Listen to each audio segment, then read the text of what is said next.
Voilà, on va continuer avec le cours sur la révélation, mais avant, j'aimerais encore partager, on vient de recevoir nos prospectus pour nos camps. Alors là, il y a un camp à Lucelle. Notre orateur sera Dan Lee, c'est un prophète de la maison de prière de I Hope aux États-Unis, avec Mike Bickle. On l'avait déjà plusieurs fois comme orateur, Dan Lee, il fait de la louange, prophétise, il enseigne, il est vraiment excellent. Et ça sera à Lucelle, en Alsace. La nourriture est très bonne, l'endroit est magnifique, c'est près de la frontière suisse.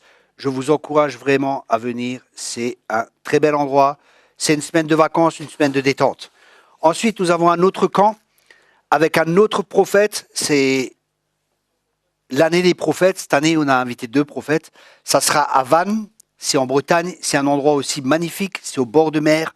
On est directement au bord de mer, c'est vraiment une semaine de vacances. Et l'orateur sera Stéphane Driss, l'auteur du livre que nous publions et que vous trouvez sur notre site, J'ai rencontré le Père, un livre qui est excellent, vraiment beaucoup de gens m'ont dit beaucoup de bonnes choses sur ce livre. Il a été vendu à 15 000 exemplaires en Allemagne et là en France aussi, il se vend très très bien. Et Stéphane sera là, il enseignera sur le cœur du Père, c'est le thème du camp, c'est découvrir le cœur du Père. L'autre camp, c'est pour avoir une percée. Comment avoir une percée? Le thème du camp à Lucelle, c'est comment avoir une percée. Et le thème du camp à Vannes, c'est rencontrer le Père pour avoir de plus grandes révélations du cœur du Père. On en a tous besoin. Des fois, on entend, on dit oui, le cœur du Père, je connais. Moi, ça fait 20 ans maintenant que je marche avec le Seigneur et je connais une partie du cœur du Père. Mais il y a tellement plus, il y a tellement plus de profondeur. Donc, je vous encourage tous à venir. On fait aussi de la relation d'aide, on prendra des gens en relation d'aide, ça veut dire qu'il y a des équipes qui sont là, qui font un suivi avec vous pendant 1 heure, ils prennent chaque personne ou un couple, ou pour faire un travail de guérison intérieure, de relation d'aide. Donc je vous encourage tous à venir.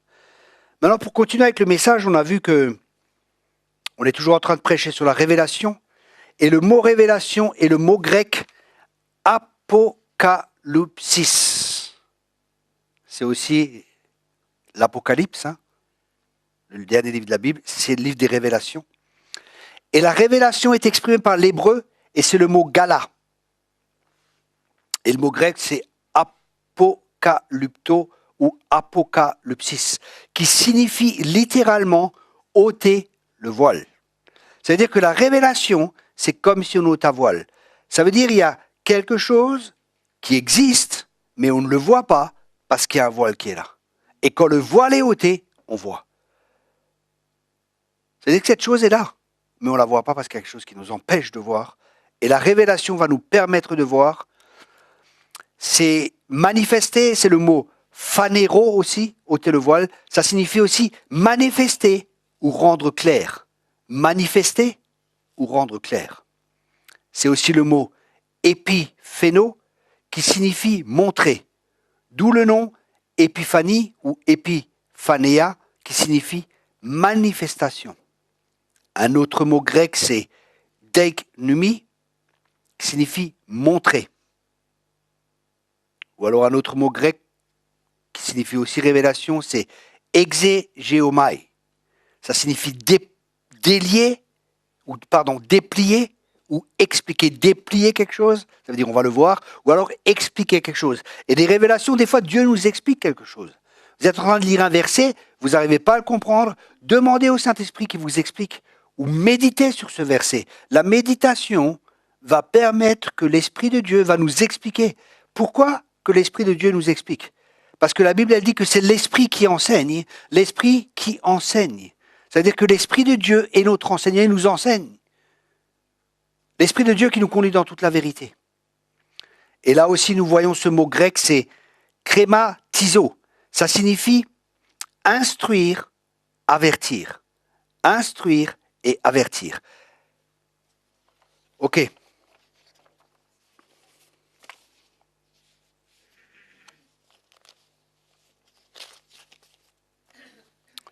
On va continuer maintenant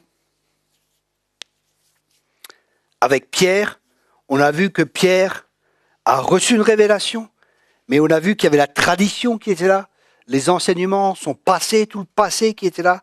Et ça aussi, ça peut être des fois un empêchement pour nous, notre passé, notre mémoire aussi peut être un empêchement pour entendre les choses de Dieu. Parce que notre mémoire peut nous dire, non, mais tu as fait ça par le passé, il s'est passé ça et ça. Et ça peut créer de la crainte, ça peut créer des peurs, et ça peut nous empêcher. Par exemple, il y a des gens, ils étaient mariés, ils ont divorcé, et ils ont peur de se marier. Pourquoi? Parce que leur mémoire leur dit, non, mais tu étais marié, tu as vu tout ce que tu as vécu. Ou des gens ils veulent pas se marier parce que leurs parents, mariés tout le temps des disputes, ici et ça. Non, non, on veut pas se marier, je veux pas prendre le risque de m'engager parce que c'est dangereux, parce que je vais vivre ça. Vous voyez, la mémoire, les expériences du passé peuvent empêcher les personnes d'entrer dans les choses que Dieu a prévues pour eux.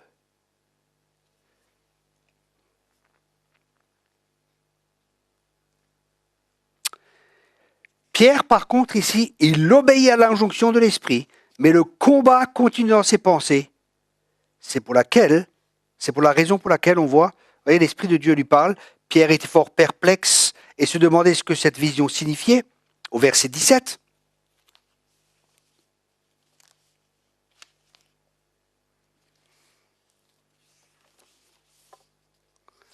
Là, j'ai mélangé mes notes, excusez-moi, hein. C'est pas trop bon.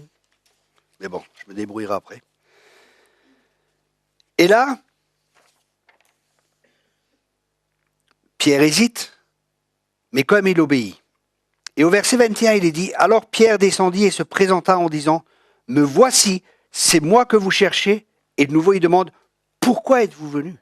Il a une révélation, mais quand même, il demande, « Pourquoi est-ce que vous êtes venu ?» Et là, plus tard au verset 28, Pierre comprend, car il déclare, il leur dit, « Vous savez que la loi interdit à un juif de fréquenter un étranger ou d'entrer chez lui. Mais Dieu m'a fait comprendre qu'il ne faut considérer aucun être humain comme souillé ou impur. » Ce texte nous révèle énormément de choses qui sont magnifiques. Elle nous révèle que Pierre avait un combat. Le premier combat, c'est qu'un juif n'a jamais mangé des choses pareilles. L'autre combat, un juif ne rentre pas chez des gens qui ne sont pas juifs. Donc il y a un combat qui est là, pas contre une chose, contre plusieurs raisons. Il a vraiment un combat, Pierre.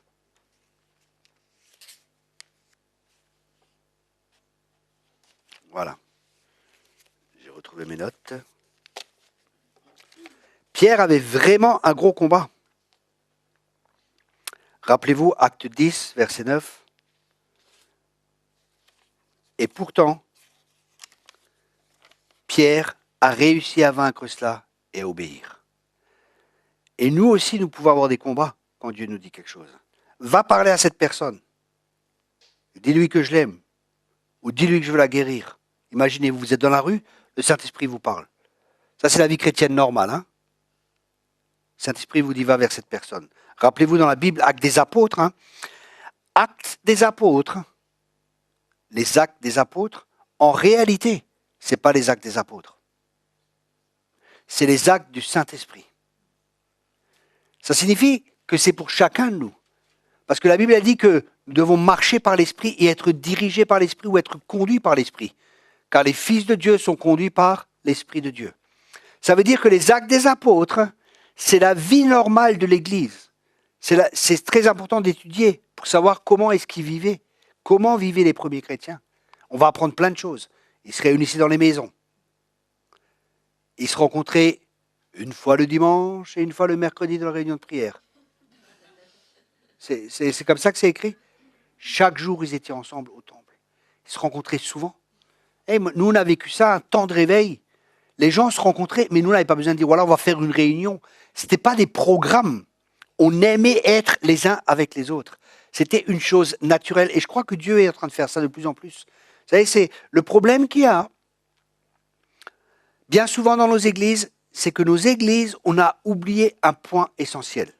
Le point essentiel, et je crois que ça va changer toute la compréhension qu'on a de l'église qu'on a actuellement, c'est de comprendre que l'église, c'est une famille.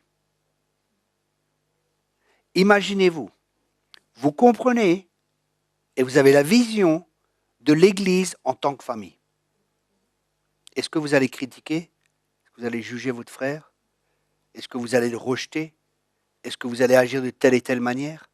Il y aura une conception totalement différente.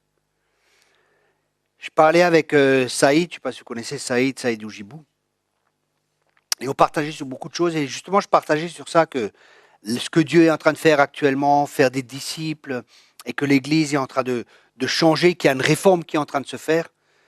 Et il dit justement, c'est ça, parce que dans l'islam, ou dans l'islam, hein, ou dans un contexte oriental, dans le contexte de la Bible, qui est écrit hein, par des Juifs, pour les Hébreux, la famille est très importante. C'est pour ça que la Bible a dit que quelqu'un qui ne sait pas tenir sa famille, il ne peut pas être un pasteur. Parce qu'il n'arrive pas à tenir ce qu'il y a de plus cher, comment est-ce que vous voulez qu'il puisse diriger une église? Ça ne tient pas la route. Et il disait justement quand par exemple, il m'a offert son livre Islamophobie, et ci et ça et ça. Je ne sais pas comment ça s'appelle, Islamophobie, Islamophobie et Islamisme. Hein. Je crois que c'est ça les trois trucs, les titres de son livre. Et là, justement, j'ai lu ce livre en une nuit. Il est excellent, je vous le recommande. En lisant ce livre, il disait justement que nous, on a une société individualiste. Et ça se retrouve très fort dans l'Église, l'individualisme. Alors, il faut que je réussisse, il faut que moi. Mais on n'a pas la pensée du corps. On n'a pas la pensée de l'Église, de notre groupement, de notre... Hein, même dans les tribus, tout ça, tribus, chez les Juifs, vous voyez, c'est un concept totalement différent. Dernièrement, j'ai rencontré des Juifs, je parlais avec eux aussi, dans un restaurant. Ils me disaient, ils parlaient beaucoup de la famille, l'importance de la famille, et la famille est très importante. Et si on a ce concept d'église, l'église va changer complètement. Je parlais avec et il disait justement, Saïd, il disait le problème, chez nous par exemple, il y a quelqu'un de sa famille qui est mort, l'église a envoyé un SMS. Quelqu'un de sa famille, oui, condoléances, et ci et ça. Mais les musulmans sont venus, ils ont lavé le corps, ils ont donné de l'argent pour rapatrier le corps, et ci et ça. Vous voyez, le concept est totalement différent. Et je discutais avec un des responsables avec lesquels je travaille aussi, et il me disait, lui, il a une église de 200 personnes, et il m'a dit, tu sais, nous maintenant, on fait un culte tous les 2 semaines. Je dis, pourquoi? Il m'a dit, parce qu'on s'est rendu compte que si on faisait un culte toutes les semaines, qu'est-ce qu'on faisait avec les personnes? On créait une culture de consommateur. Ah, je dis, mais comment ça? Explique-moi.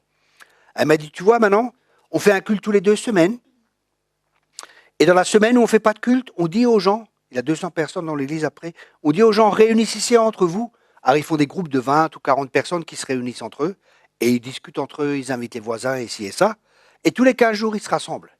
Ça veut dire qu'il y a des gens qui doivent prendre des responsabilités.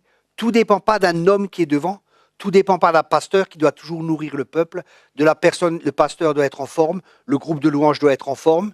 Ça veut dire qu'on fait 2 camps, un camp de consommateurs et un camp de gens qui reçoivent tout le temps.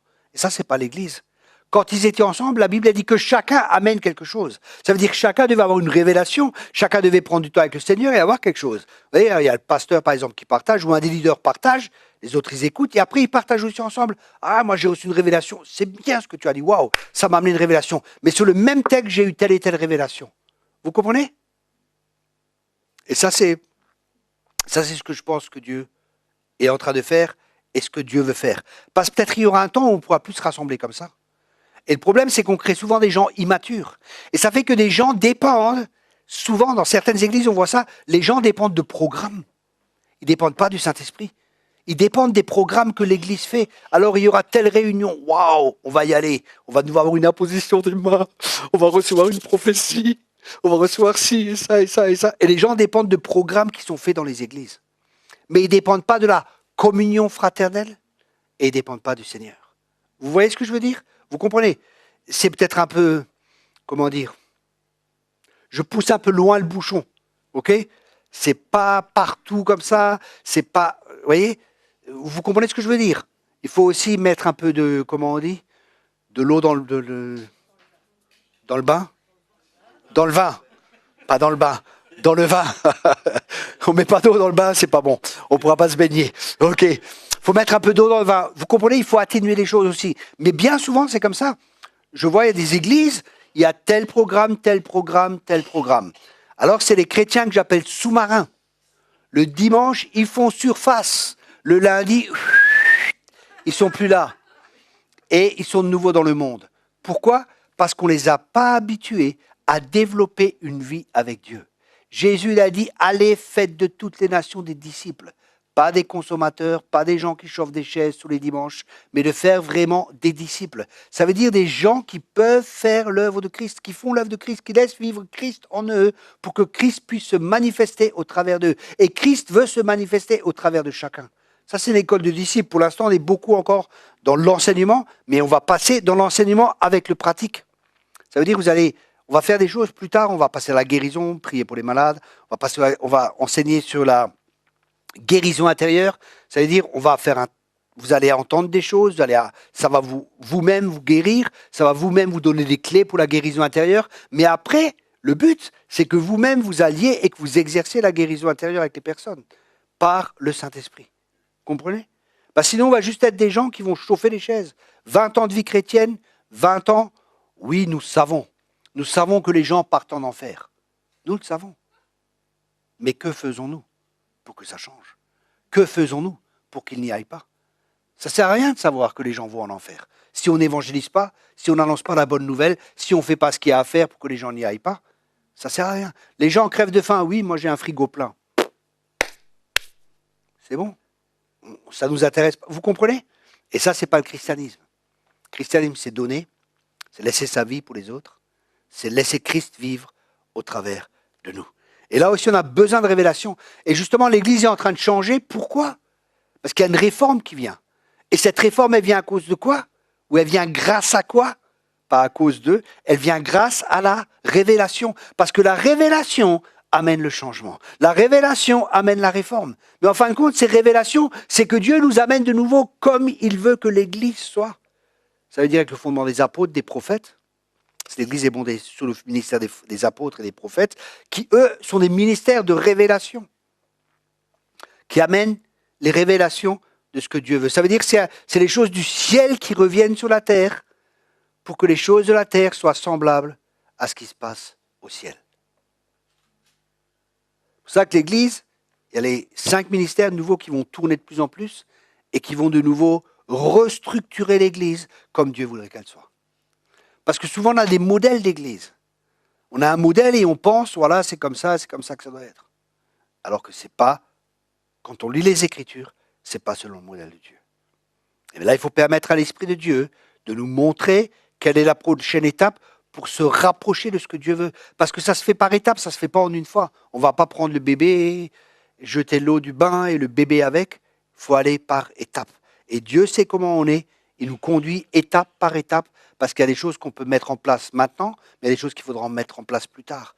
Donc il faut agir avec sagesse, aussi avec la révélation qu'on reçoit. J'ai vu des prophètes qui reçoivent des révélations et ils cassent tout.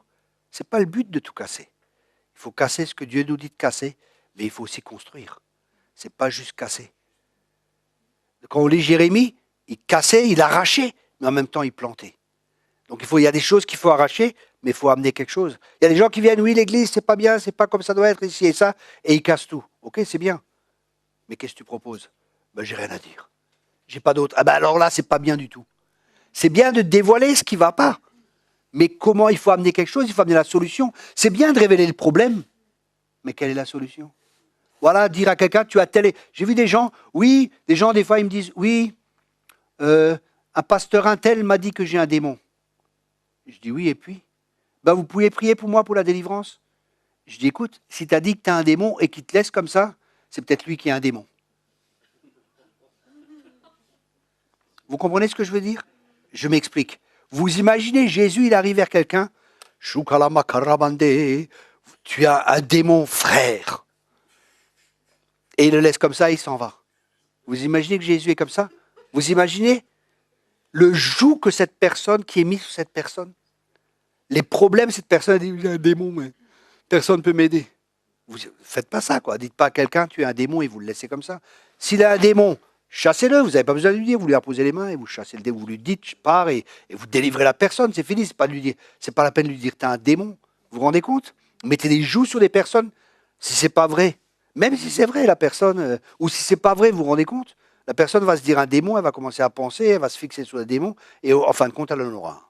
Et vous l'avez beaucoup aidé. Non, c'est pas ça. La révélation, il faut faire quelque chose avec. Et Pierre, à nouveau, il demande, me voici, c'est moi que vous cherchez, mais pourquoi êtes-vous venu ? alors qu'il avait la révélation justement avec la nappe qui montrait ce qui était impur. Et Dieu lui dit, ne déclare pas impur ce que je déclare pur. Vous voyez comment la tradition, comment la religion peut faire qu'on se place au-dessus de Dieu. Ne déclare pas impur ce que je déclare pur.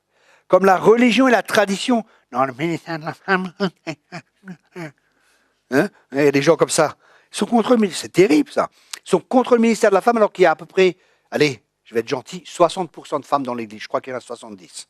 Mais vous vous rendez compte, à cause d'un mensonge du diable, plus de la moitié de l'armée de Dieu, elle est mise au chômage. Les femmes ne peuvent rien faire à cause d'un mensonge du diable, à cause d'une fausse révélation.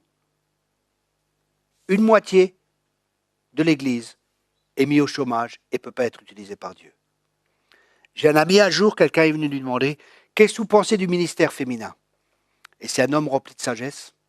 Il a dit « J'espère que Dieu va pardonner à Joyce Meyer, tous les gens qu'elle a conduits au Seigneur, tous les couples qui ont restaurés. J'espère que Dieu va lui pardonner tous les gens qui ont été guéris et tout le bien qu'elle a fait à travers son ministère. J'espère vraiment que Dieu va lui pardonner. » Et cette personne a dit « Ah, c'est vrai. » Et un jour, j'étais quelque part, et je parle aussi de ministère féminin avec le pasteur, et je lui dis exactement la même chose, pasteur, hein, mais religieux, quoi. Et je lui explique, je lui raconte la même chose avec Joyce Meyer. Il me dit oui, mais tellement c'est flagrant ce que je me souviens. C'est flagrant, quoi. J'espère que Dieu va lui pardonner. Qu'est-ce qu'elle a fait de mal? Elle n'a rien fait de mal. Dieu n'a rien à lui pardonner. C'est tellement flagrant, mais pourtant cette personne a dit oui, mais la Bible dit que oui, mais hein, la révélation est là. Tous les arguments pour qu'une personne pense normalement, pense d'une manière sensée sont là, mais quand même elle va s'opposer à la révélation. Et là, Dieu ne pourra pas faire ce qu'il a prévu de faire quand nous nous opposons à ce que Dieu dit. Plus tard, Pierre a compris car il leur dit « Vous savez que la loi interdit à un juif de fréquenter un étranger ou d'entrer chez lui, mais Dieu m'a fait comprendre qu'il ne faut considérer aucun être humain comme souillé ou impur. » Vous voyez, la révélation nous fait comprendre. Dieu m'a fait comprendre. Comment est-ce qu'il a compris? Par la révélation, il a compris la perspective, comment Dieu voit. La révélation va nous amener la perspective de Dieu. La révélation va nous amener la compréhension de Dieu et va nous aider à comprendre. Par exemple, pour lui, il disait non, tu n'es pas juif, Dieu n'est pas intéressé à toi, tu es impur, tu es ceci, tu es cela. Mais la révélation lui dit non, non, tu peux y aller. Et il y a des chrétiens, ils ont besoin de révélation. Par exemple, vis-à-vis des musulmans. Non, les musulmans, c'est pas bien, c'est ci, c'est ça. On ne peut pas s'occuper des musulmans. Ces gens-là sont terribles. Non, mais ces gens, ils ont besoin de Dieu. Oui, mais ISIS, tu comprends, ils tuent les chrétiens, ils persécutent les chrétiens. Et alors, Paul persécutait les chrétiens. Et il a eu une révélation. Et il est devenu l'homme qui a écrit tellement de révélations. Il avait tellement de révélations que la Bible dit qu'il prie Dieu de lui ôter l'écharde qu'il y avait dans sa chair. Et là, certains vont dire, oui, mais cette écharde, c'est une maladie. Parce qu'il est dit qu'il devait écrire avec des grands mots. Donc, il y avait un problème avec les yeux. Ok, c'est marqué dans la Bible. Mais c'est pas ça. Dieu ne va pas lui donner une maladie. Dieu guérit les maladies, il ne va pas lui donner une maladie. Pour qu'il soit humble, hein, à cause des grandes révélations. Mais qu'est-ce que c'est cette écharde? Et là, de nouveau, avant de prendre quelque chose et de dire c'est une révélation, et d'enseigner le peuple de Dieu une fausse doctrine, de dire que Paul était malade, c'est pour ça qu'il avait une écharde.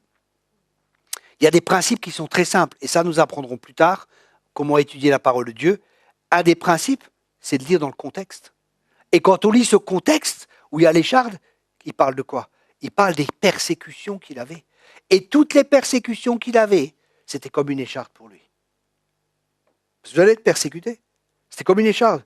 Battu, 40 coups moins 1, plusieurs fois, laissé pour mort et ainsi de suite.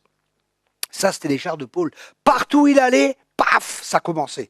Pourquoi? Parce que partout où il allait, l'Esprit de Dieu allait avec lui. Et partout où il allait, il amenait le royaume de Dieu. Et quand on amène le royaume de Dieu, qu'est-ce qui va se passer? Il y a un combat qui va se faire entre le royaume des ténèbres et le royaume des lumières. Entre le royaume de Dieu. Vous savez, des gens disent en France, on n'est pas persécuté. Ok? Cet après-midi, on va aller à Colmar. On met un stand. On va mettre des Bibles et on va commencer à vendre des livres, on va proposer des livres, on va presser des prospectus, essayer ça. Vous allez voir combien de temps il faut pour que la police vienne essayer ça et qu'ils nous interdisent de faire ça. Il y a une persécution, même si elle n'est pas visible à ce point-là. Vous n'allez pas avoir le droit de faire ça, vous n'avez pas. Mais vous faites du prosélytisme, monsieur. Vous ne pouvez pas, vous n'avez pas ci, il n'y a pas ça, il vous faut l'autorisation de la mairie. Et peut-être si vous avez demandé l'autorisation, bah peut-être vous ne l'aurez jamais. Vous comprenez? Il y a une persécution, pas de la même manière qui est là. Où on n'a pas le droit de parler du Seigneur, on n'a pas le droit de faire de crèche, on n'a pas le droit de ci, on n'a pas le droit de ça, parce que nous sommes dans un pays laïque. Mais le problème, c'est que la laïcité à la française, c'est une religion. Du Dieu humain, c'est de l'humanisme. Et ça va contre l'évangile.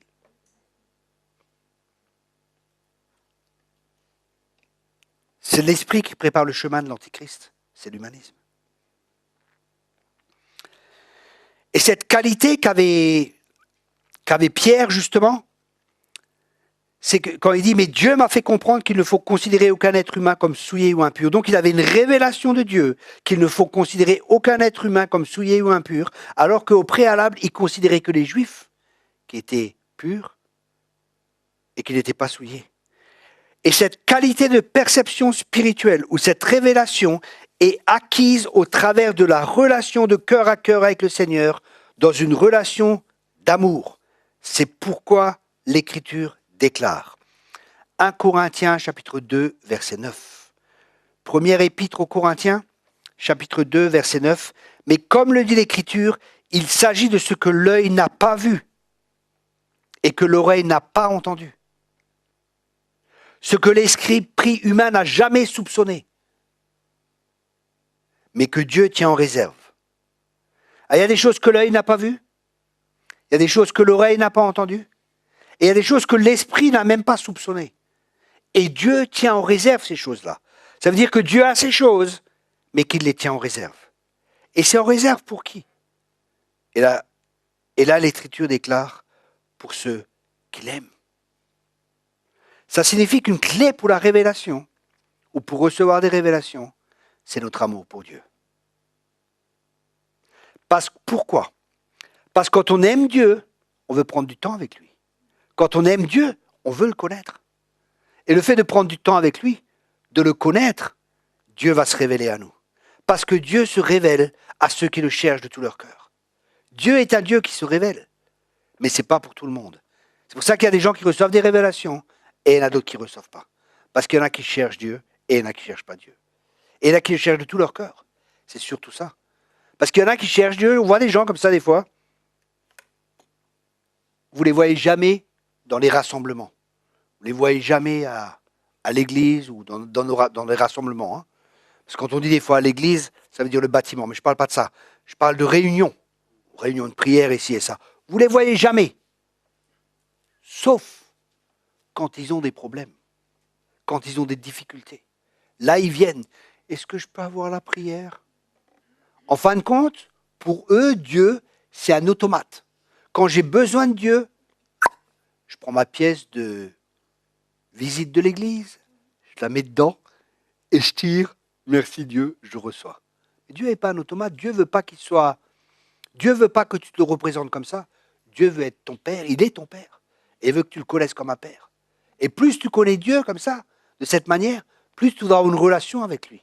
Mais si tu as une mauvaise conception de Dieu, si tu as une mauvaise image de Dieu, tu verras comme Dieu celui qui, bon, maintenant, je suis malade, ben, j'ai besoin de Dieu, ben voilà. Et si on a une mentalité française d'assister, qui est dans ce monde, parce qu'il y a une mentalité d'assister. Dieu, il faut que tu m'assistes de nouveau. Dieu, j'ai un problème, il faut que tu m'assistes. Mais Dieu veut que tu deviennes mature et que tu commences à aider les autres.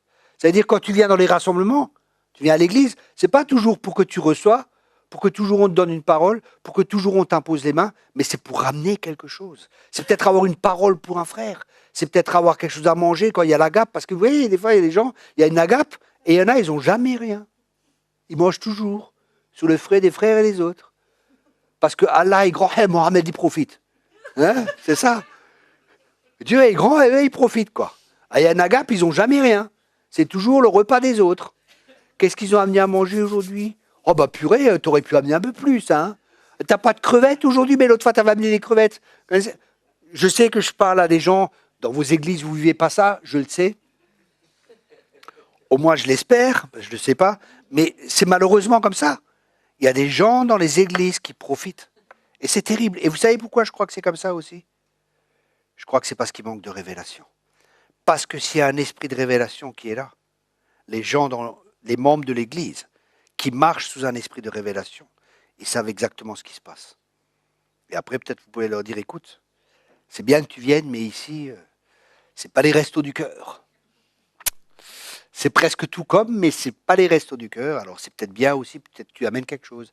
Si la personne n'a pas les moyens ici et ça, c'est autre chose. Mais c'est pas ce que je dis. Hein. J'ai vu des gens, ils ont de l'argent, ils ont tout, purée. Et le pasteur m'avait dit, tu vois, ces gens, ils viennent comme ça et ils amènent rien, quoi. Et ils ont des moyens, ils ont ci et ça. À chaque fois qu'il y a un agape, ils sont là. Presque, quand il n'y a pas d'agape, ils ne sont pas là. Alors, parce qu'ils ont la révélation, quand il y a une agape, tu es plus béni que quand tu n'es. Quand il y a, vous voyez ce que je veux dire? C'est terrible. Ça s'appelle des profiteurs. Mais quand il y a un esprit de révélation qui est là, ils vont recevoir des révélations eux-mêmes, comment est Dieu. Et ça, c'est peut-être pas un esprit de pauvreté ou n'importe, hein, parce qu'on peut être riche et avoir un esprit de pauvreté. Et on peut être pauvre et ne pas avoir d'esprit de pauvreté. Vous comprenez? Il y a une différence. Ce n'est pas parce qu'on est pauvre qu'on a un esprit de pauvreté, et ce n'est pas parce qu'on est riche qu'on n'a pas d'esprit de pauvreté. Parce qu'un esprit de pauvreté, ça veut dire on pense toujours en termes de manque. On pense toujours qu'on n'a pas assez. On pense toujours que ça ne suffit pas. Et ça, c'est la peur qui est là et qui engendre cela. Donc, une des caractéristiques très importantes pour la révélation, c'est que Dieu tient en réserve les révélations pour ceux qu'il aime. Donc, notre amour pour Dieu nous cherchera et nous poussera à le connaître. L'Esprit de Dieu, parce qu'il y a l'Esprit de Dieu, il pousse, il crée des désirs en nous. C'est lui qui fait ça. Et nous pouvons les atténuer avec notre chair, ou nous pouvons vivre par l'Esprit et chercher Dieu. Et dans cette relation, il nous donnera des révélations, des visions, et il nous révélera ses secrets. Et au travers de cette connaissance de Dieu, nous savons que ce qu'il nous dit s'accomplira, même si cela semble impossible pour notre compréhension, car nous savons que ce que sa bouche dit, sa main l'accomplira. Et nous trouvons ce que je viens de dire dans 1 Roi 8, verset 15. 1 Roi, chapitre 8, au verset 15. Et il dit, béni soit l'Éternel du Dieu d'Israël, qui parla de sa bouche à David, mon père, et de sa main accomplit sa parole. Dieu parle et sa main accomplit ce que sa bouche dit. Parce que la Bible dit dans Nombre 23, verset 19, Nombre 23, verset 19, Dieu n'est pas homme pour mentir, ni humain pour se repentir. A-t-il jamais parlé sans qu'il tienne parole? Et n'accomplit-il pas ce qu'il a déclaré? Le fait de le connaître intimement, ça signifie de l'écouter. Ça signifie de l'entendre. Ça signifie avoir une communication. Qui dit relation, dit communication. Dans le couple, il y a 3 problèmes essentiels dans les couples. Et un des 3 problèmes essentiels, c'est la communication.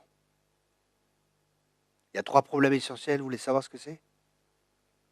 Les 3 problèmes? Je vous en ai déjà dit un, la communication. Le deuxième, c'est quoi? C'est le sexe. On ne parle pas de sexe à l'église. Si.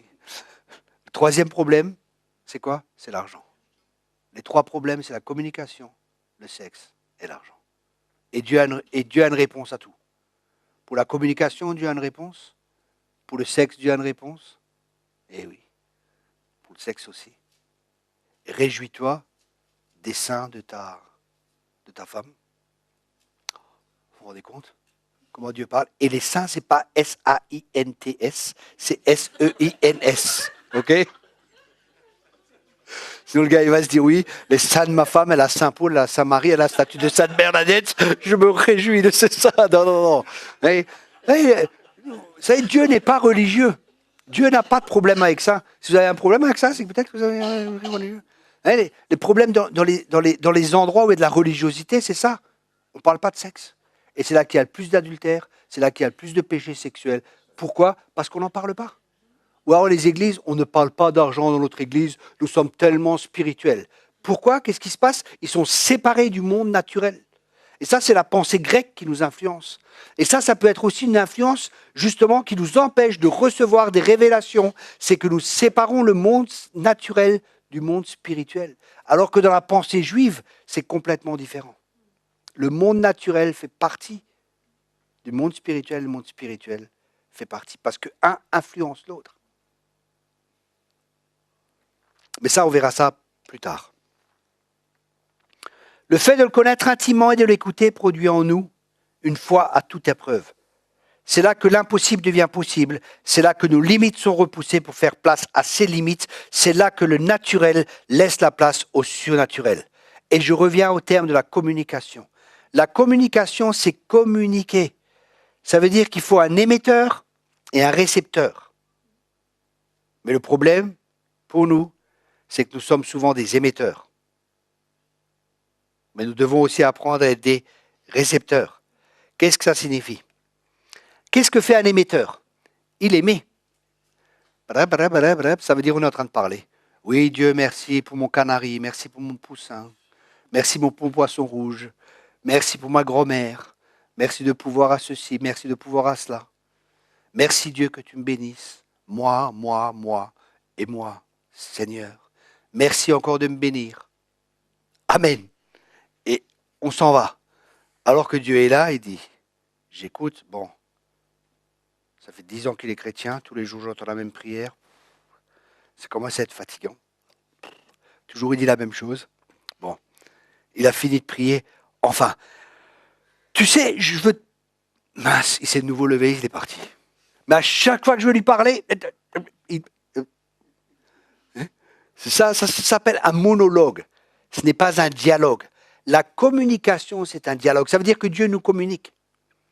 Et pour ça, c'est important, et ça nous verrons plus tard, des manières pratiques, comment recevoir les révélations.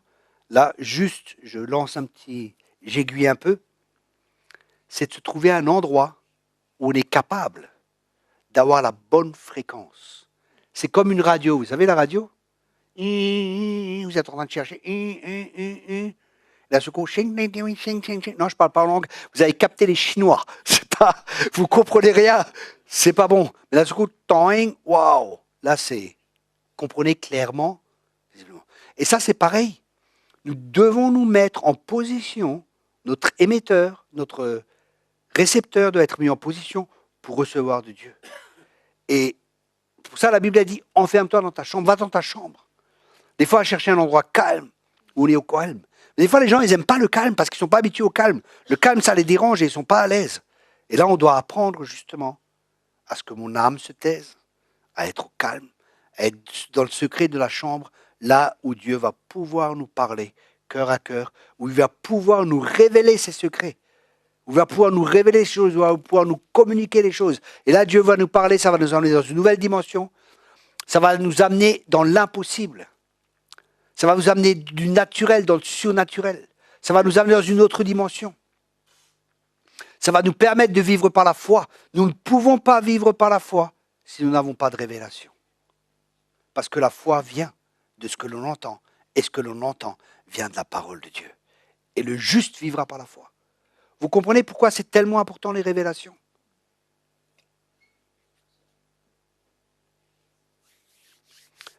Proverbe 3, verset 5.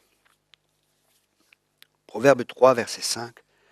Confie-toi de tout ton cœur à l'Éternel et ne t'appuie pas sur ton intelligence. Dans toutes tes voies, connais-le et il dirigera tes sentiers. Ne sois pas sage à tes propres yeux. Crains l'Éternel et éloigne-toi du mal. Ce texte nous donne des clés pour recevoir des révélations. Premièrement, se confier de tout notre cœur à Dieu. Une des clés pour recevoir des révélations, c'est que notre cœur soit à Dieu, complètement. Parce que notre cœur est entièrement à Dieu, Dieu commence à communiquer son cœur dans notre cœur, et il commence à nous partager son cœur. Donc on se confie à Dieu. Se confier signifie aussi qu'on s'attend à recevoir. On est dans l'expectative quand on prie. Et il y a des gens, ils vont prier, ils peuvent avoir écouté cet enseignement ou entendre cet enseignement. Ils se disent, c'est bien, je vais prier, mais de toute façon, Dieu ne va pas me parler. De toute façon, moi, Dieu ne me parle jamais, il ne m'a jamais parlé, il ne va pas me parler, mais je vais quand même essayer. Non, ce n'est pas la bonne attitude de cœur. L'attitude de cœur, je sais que tu vas me parler. Et vous avez une attitude qui va attirer la présence de Dieu. Vous savez, il y a des gens qui vous pouvez être dans un rassemblement et vous allez voir, Dieu est en train d'agir, il y a des gens qui vont être touchés, il y a des gens à côté qui ne vont pas être touchés. Pourquoi certains vont être touchés et pourquoi d'autres ne vont pas être touchés? Pourquoi? Pour la même raison que quand Jésus était là. Certains ont pu être guéris par Jésus, d'autres n'ont pas été guéris. Pourquoi certains ont été guéris? Pourquoi d'autres n'ont pas été guéris? Une femme, par exemple, elle a été guérie, il faut que je le touche. Il y avait des obstacles qui étaient là, mais elle avait une révélation que si elle touche ce manteau, elle est guérie. Elle avait une révélation. Elle savait que si elle touche juste son manteau, sa tunique, elle allait être guérie. Pourtant, il y avait un combat. C'était une femme, elle avait une perte de sang. Une femme, elle ne peut pas comme ça toucher un homme. Hein. Elle avait une perte de sang. Il y avait plein de combats qui étaient là. Elle était impure. Elle ne pouvait pas, en plus, dans cette période, toucher un homme. C'est pas possible. En plus, le rabbi, le rabbin Jésus, le toucher, non, ce n'était pas possible. Elle a vaincu tous ces obstacles. Parce qu'elle avait une révélation. Elle a obéi à cette révélation. Elle a vaincu tous les obstacles et elle allait chercher son miracle. Va chercher ton miracle. Ton miracle t'attend. Va le chercher. Va le chercher. Cherche ton miracle. Mais tu as besoin d'une révélation pour pouvoir te saisir, pour pouvoir t'approprier le miracle que Dieu a pour ta vie. Alors pour ce faire, cherche le cœur de Dieu, cherche l'intimité avec Dieu. Dieu va te parler et à travers sa parole, il te guérit. Il envoya sa parole et les guérit. La révélation peut amener, si tu es malade, la guérison. La révélation que tu es guéri, pouf. J'avais une parole de connaissance, comme ça, j'avais toujours des remontées acides. Et il y avait 400 personnes qui étaient là. Et le médecin me donnait des médicaments et ainsi de suite. Rien. Médicament sur médicament, rien à faire, pas de guérison. Le ministère est devant et dit, il y a une personne ici, vous prenez les médicaments, la guérison n'est pas venue, vous avez des remontées acides, vous prenez des médicaments sur médicaments, vous n'êtes pas guéri, ça fait un moment que ça dure, vous êtes guéri maintenant. J'ai dit, waouh, j'ai catché ça. J'ai pris cette révélation pour moi. J'ai saisi la guérison, j'ai dit merci Seigneur. Je dis merci Seigneur de m'avoir guéri, point barre. Il y a un feu qui m'a traversé. Non. Il y avait des frissons dans tout mon corps. Non. J'ai vu un ange qui m'a imposé les mains. Non. Il y avait juste une parole qui était donnée. Et j'ai saisi cette parole pour moi. J'ai pris cette parole pour moi. C'était une parole de Dieu pour moi. J'ai pris cette parole et cette parole m'a guéri. C'était une révélation qui venait de Dieu. Parce que sa parole ne revient pas sans avoir accompli ce pourquoi Dieu l'a envoyé. Sa parole est une parole vivante, elle est esprit et vie. Et elle communique. La parole de Dieu contient en elle le potentiel de ce qu'elle promet. Ça veut dire, dans la parole de Dieu, s'il y a une promesse de guérison, dans cette parole, la guérison est contenue. S'il y a de la délivrance, dans cette parole, la délivrance est contenue. Par exemple, quand Jésus dit sors, juste un mot sors, les démons sont soumis, ils obéissent. Pourquoi? Parce que dans cette parole, il y a le pouvoir, il y a l'autorité de chasser les démons. Vous comprenez? Et pour ça, il faut des révélations. Par exemple, quand je fais la délivrance, j'ai des révélations, il y a tel esprit, il y a ça, il y a ça, il y a ça, il y a ça, et paf, et ça part. Mais sans révélation, ça ne part pas. Je peux être en train de prier, sors, sors, sors. La personne, oh, les démons se manifestent et tout. Mais ils ne sortent pas. Pourtant, ça se manifeste, il y a des choses qui se passent. Mais pourquoi est-ce qu'il n'y a pas la délivrance? C'est une bonne question. Comment faire? On demande au patron. Père, pourquoi est-ce que la personne n'est pas délivrée? Et d'un seul coup, vous entendez, il faut qu'il pardonne à son père. Vous dites à la personne, est-ce que tu as pardonné à ton père? Non, mon père, ceci, cela, cela. Et la Bible dit, si tu ne pardonnes, Père, pardonne-nous comme nous pardonnons. Ça veut dire que si tu ne pardonnes pas, le diable a des droits dans ta vie. Et si tu ne pardonnes pas, on peut prier 50 ans pour toi, jusqu'à ce que tu n'aies plus de cheveux sur la tête à force de t'imposer les mains. Ça ne changera rien. Parce qu'il y a des lois spirituelles qui sont là. Et il y a des droits qui doivent être ôtés pour que la délivrance puisse se faire. Vous comprenez ça? Il y a des lois spirituelles qu'il faut comprendre. Et grâce à la révélation va nous permettre d'amener dans ce cas-là, que je partage, la délivrance. Sans révélation, tu peux prier autant que tu veux, tu peux jeûner, tu peux faire tout ce que tu veux, il n'y a rien qui va se passer. Mais grâce à la révélation, tu vas savoir où l'ennemi a des droits et tu vas pouvoir annuler, ôter les droits de l'ennemi si la personne veut bien demander pardon et se repentir. Parce que la Bible dit, si vous ne pardonnez pas, vous serez livrés au tourment, aux tourmenteurs. Ça, c'est les démons. Le manque de pardon ouvre la porte aux démons dans notre vie. C'est pour ça qu'il est tellement important de pardonner. Et pas juste de pardonner, mais de pardonner de tout votre cœur. Parce que si tu ne pardonnes pas de tout ton cœur, pas juste de ta tête, mais de tout ton cœur, ça veut dire que tu pardonnes vraiment. Des fois, il m'est arrivé de prier pour des gens, pour la guérison ou n'importe, et Dieu me disait, pas de pardon. Pardon. Ou juste le mot pardon. J'ai dit, est-ce que vous avez pardonné? Oui, oui, j'ai pardonné à tout le monde. Vous êtes sûr? Oui, j'ai pardonné à tout le monde. Les personnes pensaient qu'elles avaient pardonné. Mais elles avaient pardonné avec leur tête. Ils n'avaient pas pardonné avec leur cœur. Et grâce à la révélation que j'ai reçue, j'ai pu leur dire ça. Et je dis, écoutez, moi je vous encourage à vous examiner. Demandez au Saint-Esprit maintenant qu'il vous montre où vous n'avez pas pardonné. Et ces personnes demandent. Et le Saint-Esprit leur montre d'un coup, c'est vrai, je n'ai pas pardonné dans tel ou tel domaine. Grâce à la révélation, elles peuvent pardonner. Et là, quand elles pardonnent, la délivrance est pip, paf, sort. Le démon sort et l'histoire est réglée. Vous comprenez pourquoi la révélation est tellement importante? Premièrement, se confier de tout notre cœur à Dieu et ne pas nous appuyer sur notre intelligence. Ne pas être sage à notre propres yeux, être conscient que Dieu est plus sage que nous. Même si ce qu'il nous dit semble être une folie à notre entendement, à notre raison. Parce que la croix, c'est une folie. Et la révélation peut être une folie à la pensée humaine. On peut avoir des révélations, mais on se dit, non, mais c'est pas possible. Abraham, quitte ta famille, quitte ton pays, va. Il allait quelque part, il ne savait pas où il allait. C'est une folie. La croix, c'est une folie pour ceux qui périssent, mais c'est la puissance de Dieu pour ceux qui croient. La révélation de la croix, c'est une folie pour notre entendement. Quand Dieu, il donne son propre fils qui meurt sur une croix, mais c'est quoi cette histoire? Nos raisonnements, notre pensée humaine, elle va dire, mais c'est pas normal ça. Mais c'est quoi ce Dieu? C'est un sadique. Il donne son propre fils pour sauver les gens. Mais pourquoi est-ce qu'il fallait qu'il donne son fils? Oui. Quand on n'a pas la compréhension spirituelle. C'est pour ça qu'on peut avoir de la révélation. Mais la révélation n'est pas suffisante.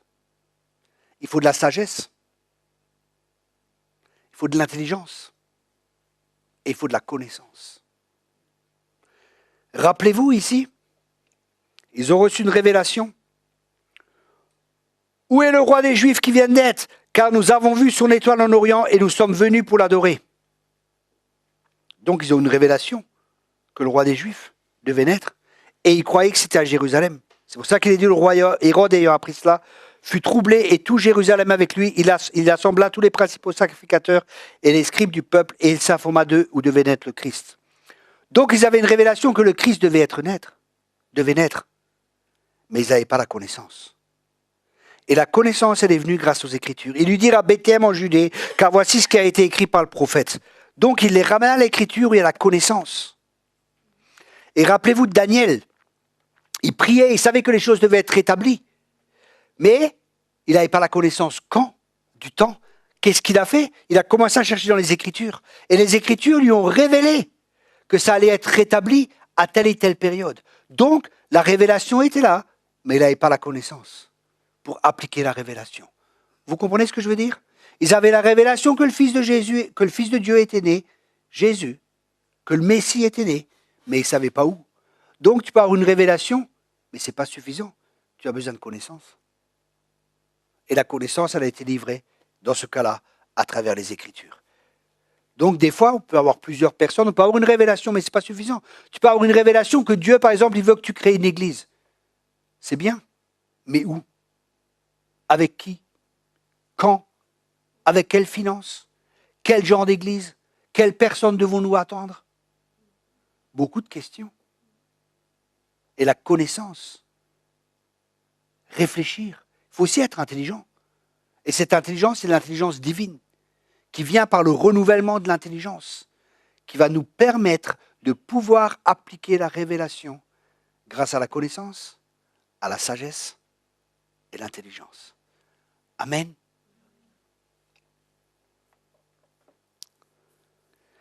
Nos pensées, écoutez bien cela, ça c'est fort. Nos pensées accepteront ce que notre cœur accepte.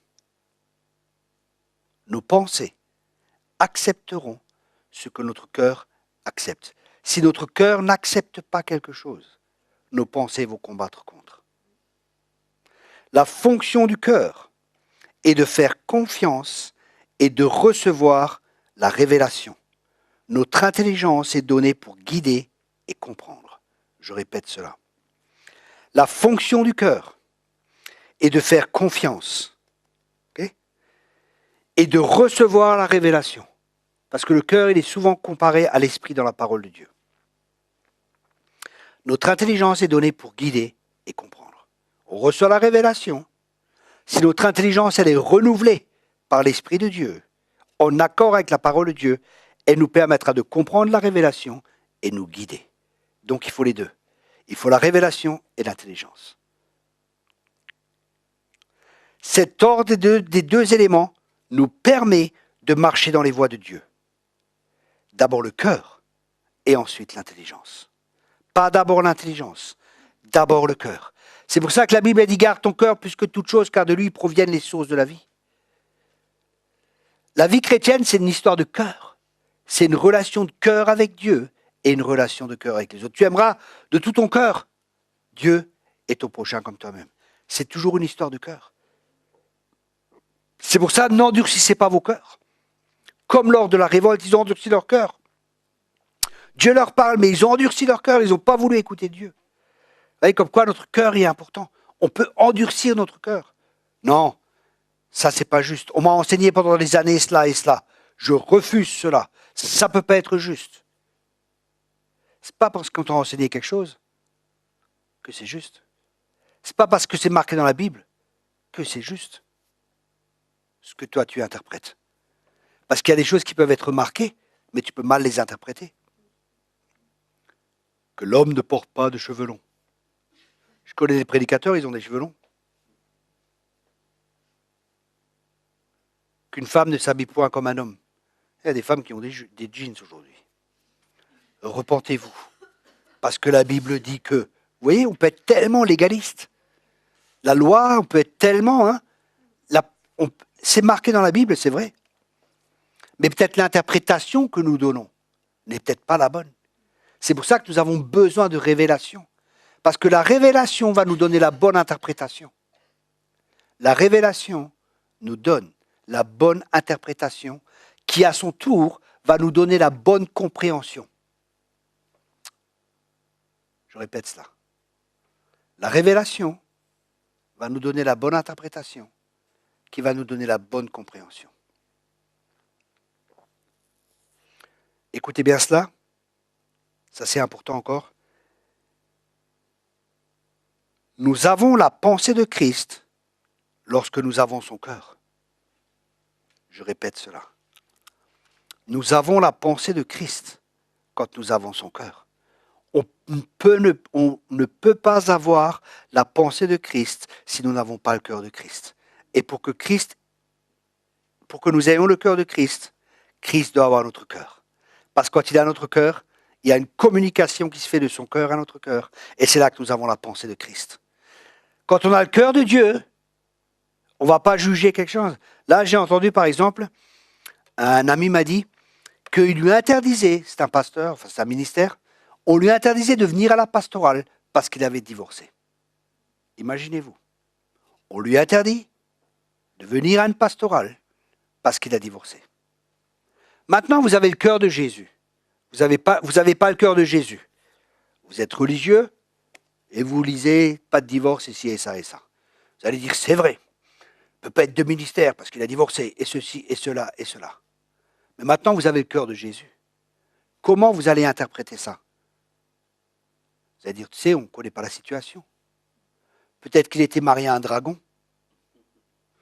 Peut-être qu'il s'est marié avant la conversion et qu'il ne savait pas. Peut-être qu'il a un appel, qu'il veut suivre son appel et que sa femme ne veut pas suivre l'appel. Peut-être c'est sa femme qui l'a trompé. Peut-être c'est sa femme qui est partie. Qu'est-ce qui se passe? Je ne vais pas juger. Vous comprenez? Sur un huilier où je ne vais pas juger comme ça cette personne. Mais je vais voir avec le cœur de Jésus. Je vais voir avec les yeux de Jésus. Et je vais essayer de comprendre cet homme. Et je vais essayer de comprendre son cœur. Pourquoi est-ce qu'il est comme ça? Pourquoi est-ce qu'il agit comme ça? Pourquoi cette chose s'est passée? Mais je ne vais pas le juger. Qui je suis? Je ne vais pas mettre un joug sur lui. Je ne vais pas lui dire maintenant tu n'as plus de ministère. Pendant 20 ans tu as eu un ministère, mais maintenant parce que tu as divorcé, tu n'as plus de ministère, c'est fini. Dieu te rejette. En tout cas, nous on te rejette. Si Dieu ne te rejette pas, mais nous on te rejette. Vous comprenez? Ils n'ont pas le cœur du Seigneur. Il n'y a pas d'amour, il n'y a rien qui est là. C'est dur. Une personne qui divorce, elle souffre déjà assez. On ne va pas encore lui taper dessus et lui mettre encore plus, non? Non?